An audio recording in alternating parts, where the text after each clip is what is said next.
नमस्कार, मैं डॉक्टर सलील Kumar, associate professor आपका केआरएम कॉलेज नकोदर की ऑनलाइन डीएवी डिजिटल पाठशाला में स्वागत करता हूं।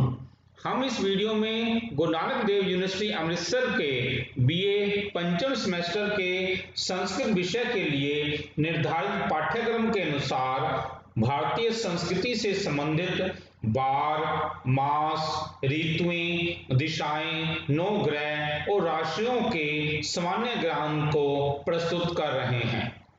सामान्य ज्ञान बीए पंचम सेमेस्टर, इसमें हम संस्कृत के वारों के नाम, भारतीय मास, भारतीय 6 ऋतुएं, 10 दिशाएं, 9 ग्रह और 12 राशियों के बारे में यहाँ पर हम चर्चा करेंगे। अब हम इसको करने से पहले आपको एक विशेष सूचना देने जा रहे हैं कि पंजाब स्कूल शिक्षा बोर्ड मोहाली के +1 एवं +2 के संस्कृत विद्यार्थियों के लिए और गुरु नानक देव यूनिवर्सिटी अमृतसर की बीए के सभी सेमेस्टर की कक्षाओं के संस्कृत विद्यार्थियों हेतु संस्कृत पाठ्यक्रम से संबंधित वीडियोज सलील कुमार राजपूत नाम के यूट्यूब चैनल पर उपलब्ध करवाई जा रही हैं। इनका पूर्ण रूप से उपयोग कीजिए। अब हम आते हैं सामान्य ज्ञान। सबसे पहले हम करेंगे वार, यानी कौन कौन से वार होते हैं। जैसे सोमवार है, सोमवार को संस्कृत में हम सोमवासर है, यानी वार की संस्कृत होती है वासर, यानी कि सोमवासर। मतलब इतना ही फर्क है कि सोमवार की जगह हमें सोमवासर लिखना है। ऐसे ही है मंगलवार, मंगलवासर है, मंगलवार की मंगलवासर है। यहाँ माँ के ऊपर हम बिंदी भी डाल सकते हैं और ये यहाँ ये रेड लिखा है, ऐसे भी हम लिख सकते हैं, मंगलवासर है। उसके पश्चात है बुधवार, बुधवार को बुधवासर है। फिर है वीरवार, वीरवार को बस हमें ये ध्यान में रखना है, इसका गुरुवासर है। वीरवार को हमें लिखना है गुरुवासर है। तत्पश्चात शुक्रवार का शुक्रवासर है, शनिवार का शनिवासर है, फिर रविवार का रविवासर है। यानी इतना ही ये है। एक बार और ये वारों को देख लेते हैं। सोमवासर है, मंगलवासर है, बुधवासर है, गुरुवासर है, शुक्रवासर है, शनिवासर है, रविवासर है। तो ये हमारे इस प्रकार हमारे जो वार जो हो गए। अब हम आते हैं भारतीय मासों के नाम। कि भारतीय मास जो है ना, आजकल तो मतलब है कि नई पीढ़ी को इनके नाम का पता ही नहीं है, सिर्फ गांव तक या कुछ जो बुजुर्ग शहर के उन्हें ही इनके बारे में इन नॉलेज है। अब जैसे अब चैत्र है, जिसको पंजाबी में चेत भी कह देते हैं, ये 14 मार्च से 13 अप्रैल तक का ये महीना होता है चैत्र का। वैशाख, वैशाख पंजाबी में जिसको वैशाख कहते हैं, ये 14 अप्रैल से 14 मई तक ये महीना होता है वैशाख का। अब है ज्येष्ठ, पंजाबी में जिसको जेठ कह देते हैं, ये महीना हमारा 15 मई से 14 जून तक चलता है। तत्पश्चात हम आते हैं आषाढ़, जिसको पंजाबी में हाड़ कह देते हैं, ये 15 जून से 15 जुलाई तक। तत्पश्चात श्रावण, जिसको पंजाबी में सावन कह देते हैं, ये 16 जुलाई से 15 अगस्त तक चलता है। तत्पश्चात भाद्रपद, पंजाबी में जिसको भादों कह देते हैं, ये 16 अगस्त से 14 सितंबर तक चलता है। अब है आश्विन, पंजाबी में जिसको अस्सू कहते हैं, ये 15 सितंबर से 14 अक्टूबर तक चलता है। तत्पश्चात कार्तिक, पंजाबी में जिसको कत्तक कह देते हैं, ये 15 अक्टूबर से 13 नवंबर तक चलता है। अब है मार्गशीर्ष, पंजाबी में जिसको मग्घर कह देते हैं, ये 14 नवंबर से 13 दिसंबर तक चलता है। तत्पश्चात है पौष, पंजाबी में जिसको पो कह देते हैं, ये 14 दिसंबर से 12 जनवरी तक चलता है। फिर है माघ, पंजाबी में जिसको माघ ही कहते हैं, ये 13 जनवरी से 11 फरवरी तक चलता है। तत्पश्चात है फाल्गुन, पंजाबी में जिसको फग्गन कह देते हैं, ये 12 फरवरी से 13 मार्च तक चलता है। इस प्रकार हमारे ये महीने हो गए। अब एक बार हम इस महीनों के संस्कृत में जो है इनके नाम लिखेंगे, जो जो भारतीय भाषा में है, जैसे चैत्र, वैशाख, ज्येष्ठ, आषाढ़, श्रावण, भाद्रपद, आश्विन, कार्तिक, मार्गशीर्ष, पौष, माघ, फाल्गुन। तो इस प्रकार हमारे ये जो है ये 12 महीनों के नाम इस प्रकार हमारे हो गए। अब हम आते हैं ऋतुएं, यानी कि संस्कृत में कितनी ऋतुएं मानी गई हैं और ये कब से कब तक चलती हैं, हमें इसके बारे में चर्चा करने जा रहे हैं। पेपरों में सिर्फ इतना ही आएगा कि कौन कौन सी हमारी संस्कृत की ऋतुएं हैं, लेकिन हम यहाँ पर करने जाने कि ये ऋतु वैसे एग्जैक्ट में आजकल कौन से मतलब है, कौन से तारीख से कौन सी तारीख तक है। अब जैसे है बसंत, जिसको संस्कृत में इसको हम बसंता कहते हैं, ये चैत्र से वैशाख के बीच में होती है। चैत्र से शुरू होती है और वैशाख तक ये चलती है। ये मार्च से अप्रैल का महीना है बसंत ऋतु का, मार्च से अप्रैल तक का। अब है हम आते हैं ग्रीष्म ऋतु। ग्रीष्म ऋतु संस्कृत में इसको ग्रीष्म कह देते हैं। ये ज्येष्ठ से आषाढ़ तक चलती है, ज्येष्ठ से आषाढ़ तक, यानी कि इंग्लिश महीनों के हिसाब से मई से मई से जून तक ये ग्रीष्म ऋतु चलती है। अब है वर्षा ऋतु। वर्षा ऋतु इसको जो है संस्कृत में वर्षा ऋतु ही कहते हैं। ये श्रावण से भाद्रपद तक चलती है, जुलाई से, अर्थात जुलाई से सितंबर। तत्पश्चात ऋतु है शरद ऋतु है, जिसको हम शरद ऋतु संस्कृत में ही कहते हैं। ये आश्विन से कार्तिक, यानी कि ये ऋतु होती है अक्टूबर से नवंबर तक, अक्टूबर से नवंबर तक। तत्पश्चात आती है ऋतु हेमंत ऋतु है। हेमंत को संस्कृत में हेमंता कह देते हैं। ये मार्गशीर्ष से पौष तक चलती है, यानी ये दिसंबर से 15 जनवरी तक ये ऋतु चलती है। तत्पश्चात है शिशिर ऋतु। शिशिर ऋतु ये माघ से फाल्गुन के बीच में ये आती है। शिशिर माघ से फाल्गुन, यानी कि 16 जनवरी से फरवरी तक के महीने ये चलती है। एक बार अब हम इनके ऋतुओं के नाम पढ़ेंगे, जैसे बसंत, ग्रीष्म, वर्षा, शरद, हेमंत, शिशिर। तो ये हमारी ये इस प्रकार 6 ऋतुओं का नाम हो गया। अब है दिशाएं। हमारी दिशाएं कितनी हैं संस्कृत के अनुसार, या भारतीय शास्त्रों में कितनी दिशाओं के नाम लिखे गए हैं, उसके बारे में हम बातें करेंगे। जैसे पूर्व, जिसको इंग्लिश में ईस्ट कहते हैं, पश्चिम, जिसको इंग्लिश में वेस्ट कहते हैं, उत्तर, जिसको इंग्लिश में नॉर्थ कहते हैं, दक्षिण, जिसको इंग्लिश में साउथ कहते हैं। अब है ईशान दिशा। ये जो भारतीय शास्त्रों में मिलती है ईशान दिशा, जिसको इंग्लिश में नॉर्थ और ईस्ट कहा जाता है, नॉर्थ से ईस्ट, ईशान दिशा। तत्पश्चात है वायव्य दिशा। वायव्य, नॉर्थ से वेस्ट तक। फिर दिशा है आग्नेय, आग्नेय दिशा, ये साउथ से ईस्ट तक ये होती है। फिर नैऋत्य दिशा, नैऋत्य तो ये साउथ वेस्ट दिशा होती है। अब है आकाश, मतलब जो ऊपर आकाश, या जिसको ऊर्ध्व भी कह देते हैं, इसको इंग्लिश में स्काई वर्ड या ऊर्ध्व या आकाशी कहते हैं। अब है पाताल, जिसको पाताल, इसको अधरस्त भी कह देते हैं, यानी कि इंग्लिश में इसको डाउनवर्ड्स या अधरस्त या पाताल भी कहते हैं। यानी इस प्रकार ये दिशाएं जो होंगी हमारी 10 दिशाएं जो हमारी आज हमें जो ना छोटी क्लासों में हमें सिर्फ 4 दिशाएं पढ़ाई जाती हैं, बाद में फिर 8 कर देते हैं। तो ये एक्चुअली जो है दिशाएं जो है 10 दिशाएं मानी जाती हैं। पूर्व, पश्चिम, उत्तर, दक्षिण, ईशान, वायव्य, आग्नेय, नैऋत्य, आकाश, पाताल, इस प्रकार ये दिशाएं। अब हम इसको देखते हैं, इन्होंने ऐसे 8 दिशाएं को इनमें बांटा है। ये देखिए जी, ईस्ट, वेस्ट, नॉर्थ, साउथ। अब है नॉर्थ ईस्ट, यहां से ले लिए ईस्ट तक, ये बीच में जो जाती है ना नॉर्थ ईस्ट। ऐसे ही है नॉर्थ से वेस्ट, नॉर्थ, ये बीच में से निकलती है नॉर्थ वेस्ट। ऐसे ही ये देखिए साउथ से ईस्ट, ये ऐसे ही साउथ से वेस्ट। तो ये 8 दिशाओं को पहले तो आप ये इसको ऐसे इसको समझ लो। अब हम इनके हिंदी के नाम हैं या संस्कृत के नाम हैं उस पर आएंगे।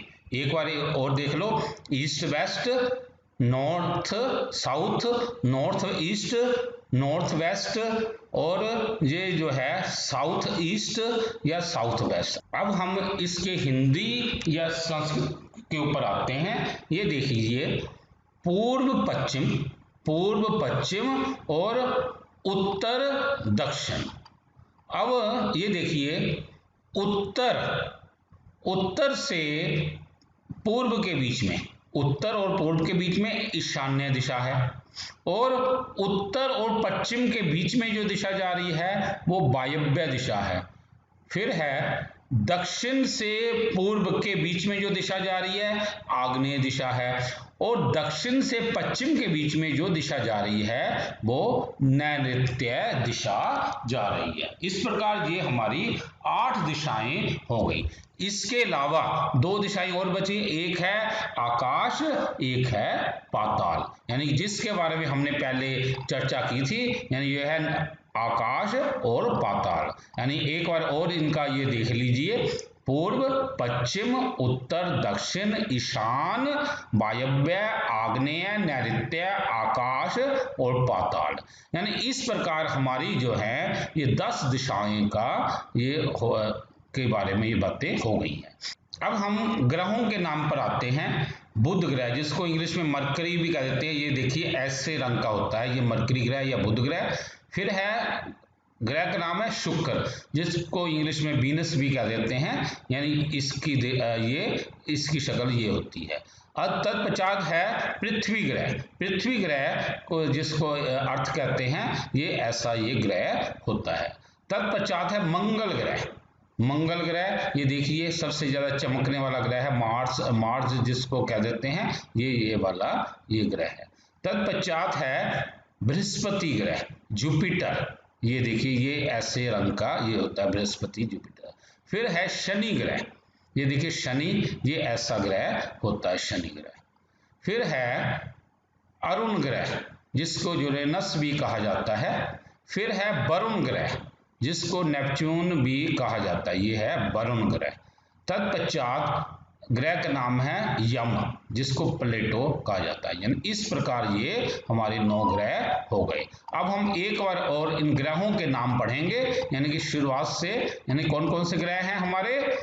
सबसे पहला ग्रह है बुध, बुध, बुध के बाद में शुक्र ग्रह, शुक्र, फिर पृथ्वी, मंगल, मंगल के बाद बृहस्पति, बृहस्पति के बाद शनि ग्रह, शनि के बाद अरुण ग्रह, अरुण के बाद में वरुण ग्रह, फिर यम ग्रह, यम। इस प्रकार हमारे ये 9 ग्रह हो गए।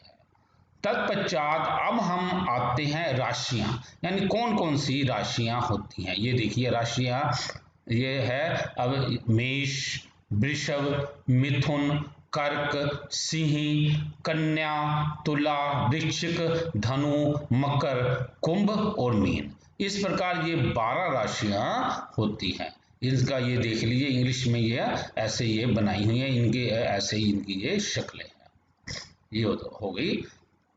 तत्पश्चात अब हम आते हैं, इन राशियों के बारे में थोड़ा थोड़ा पढ़ेंगे। मेष राशि क्या होती है, मेष राशि क्या होती है। इस राशि का चिन्ह भेड़ होती है। मेष राशि का स्वामी मंगल ग्रह को माना गया था। अग्नि इस राशि के लोगों का तत्व है। जिन व्यक्तियों के नाम चू, चे, चो, ला, ली, लू, ले, लो आते हैं वो इस मेष राशि के अंतर्गत होते हैं। तत्पश्चात है वृषभ राशि, वृषभ राशि का चिन्ह बैल है। वृषभ का स्वामी शुक्र ग्रह को माना जाता है। पृथ्वी तत्व वृष राशि में आता है। ई, उ, ए, ओ, वा, वी, वु, वे, वो से जो शुरू हुआ नाम इस राशि के अंतर्गत आता है। तत्पश्चात है मिथुन राशि। इसके चिन्ह में नर और आदमी होते हैं। इस राशि का स्वामी बुध ग्रह है। वायु तत्व इस राशि में आता है। जिनका नाम का, की, कु, घ, ड़, छ, के, को और है से शुरू होता है, वो मिथुन राशि के होते हैं। तत्पश्चात है कर्क राशि। केकड़े का चिन्ह इस राशि का होता है। कर्क का स्वामी चंद्रमा है। कर्क राशि जल राशि में आती है। ही, हु, हे, हो, डा, डू, डी, डे, डो से शुरू हुआ नाम कर्क में आता है। तत्पश्चात सिंह राशि। इस राशि का चिन्ह सिंह होता है। इस राशि का स्वामी सूर्य है। सिंह राशि का तत्व अग्नि है। सिंह राशि में मा, मी, मु, मे, मो, टा, टी, टू, टे अक्षर से शुरू हुए नाम आते हैं। तत्पश्चात कन्या राशि। इस राशि का चिन्ह एक कन्या होती है।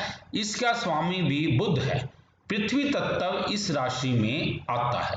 ढो, पा, पी, पू, शा, ना, ठा, पे, पो से जिनके नाम शुरू होते हैं वो कन्या राशि में आते हैं। तत्पश्चात तुला राशि। एक पुरुष अपने हाथ में तराजू लिए होता है। इस राशि का स्वामी शुक्र है। वायु तत्व आता है। रा, री, रू, रे, रो, ता, ती, तू, ते अक्षर तुला राशि के अंतर्गत आते हैं। वृश्चिक राशि। इस राशि का चिन्ह बिच्छू है।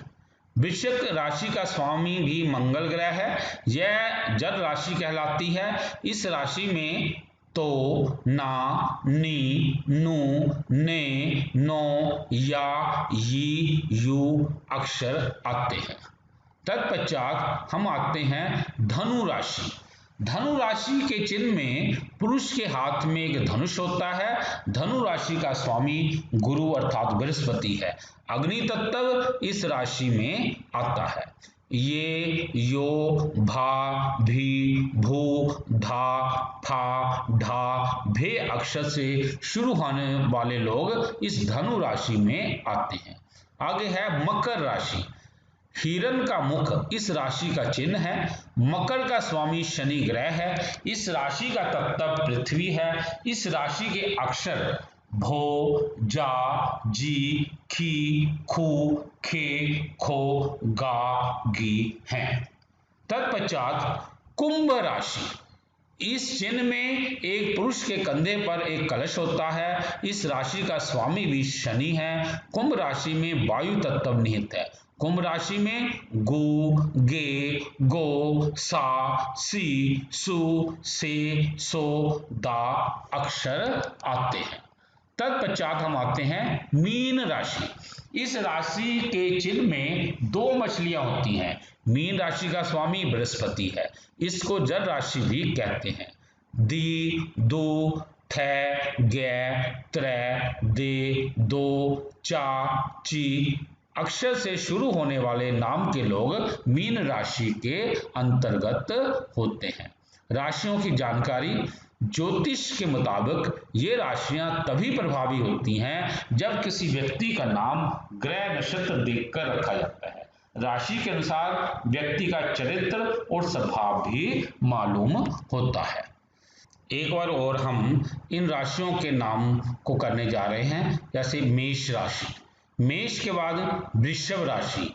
वृषभ के बाद मिथुन राशि, फिर कर्क राशि, सिंह राशि, कन्या राशि, तुला राशि, वृश्चिक राशि, धनु राशि, मकर राशि, कुंभ राशि, मीन राशि। इस प्रकार हमारी ये राशि भी का ये समाप्त हो गया है। अब हम इसके अभ्यास माला पर आते हैं। अभ्यास माला है जो कि जैसे पेपरों में आ सकते हैं प्रश्न कि संस्कृत में बारों के नाम लिखिए, यानी कि जो 7 बार है हमारे सोमवासरा से लेकर रविवासरा तक वे यहाँ पर हम नाम यहाँ पर लिख सकते हैं। ऐसे भारतीय मासों के नाम लिखिए, जो भारतीय मास के नाम जो हैं वे यहाँ पर हम लिख सकते हैं।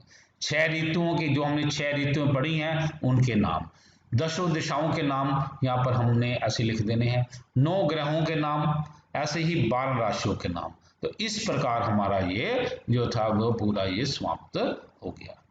इति शुभम। प्रिय साथियों, यदि आपको ये वीडियो पसंद आया हो तो कृपया लाइक, कमेंट और शेयर अवश्य करें। यदि आपका कोई सुझाव हो तो कृपया हमारे व्हाट्सएप नंबर 9417347739 पर सुझाव लिखिए। कृपया हमारे चैनल सलील कुमार राजपूत को सब्सक्राइब भी करें। धन्यवाद।